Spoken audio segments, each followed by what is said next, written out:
আমার একটা সিম্পল প্রশ্ন, যে দেশে রসগোল্লা, মিষ্টি দই, সন্দেশ এগুলো জন্মেছে, সেই দেশের সব থেকে বড় সুইট ব্র্যান্ড আজ হলদিরামস কেন? কেন কোনো বাংলা সুইট ব্র্যান্ড আজ প্যান ইন্ডিয়া ব্র্যান্ড না?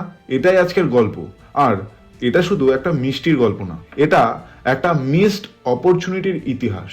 বাঙালির মিষ্টি মানেই ইমোশন, ট্র্যাডিশন আর আনম্যাচড টেস্ট, কিন্তু ব্র্যান্ড মানেই সেলস, কনসিস্টেন্সি আর প্যাকেজিং, তার সাথে আছে ডিস্ট্রিবিউশন। সমস্যাটা এখানেই, আমরা মিষ্টি বানাতে জানতাম কিন্তু ব্র্যান্ড বানাতে শিখিনি। 1900 থেকে 1950-এর সময় কলকাতা ছিল ভারতের সুইট ক্যাপিটাল।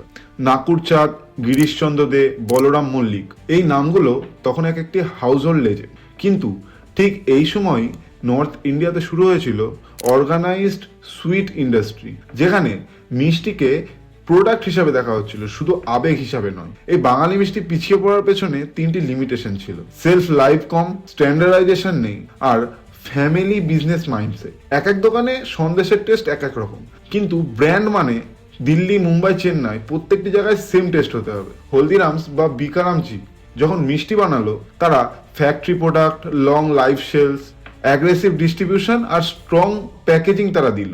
আর আমরা বললাম আমাদের মিষ্টি ফ্রেশ না হলে চলবে না। ইমোশন ঠিক ছিল, কিন্তু স্ট্র্যাটেজি ইনকমপ্লিট।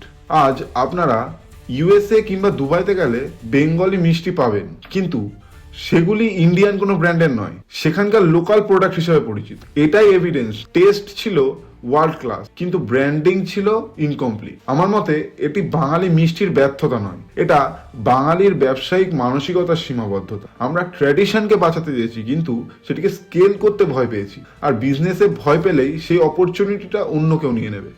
তবু আশা আছে, আজও নতুন জেনারেশনের বেঙ্গলি অন্ত্রপ্রনিয়ররা চেষ্টা করছে প্যাকেজিং, কোল্ড চেন আর অনলাইন ডেলিভারি নিয়ে। প্রশ্ন একটাই, এবার কি আমরা শুধু গর্ব করব, নাকি নতুন করে ইন্ডিয়ান সুইট ব্র্যান্ড বানাবো?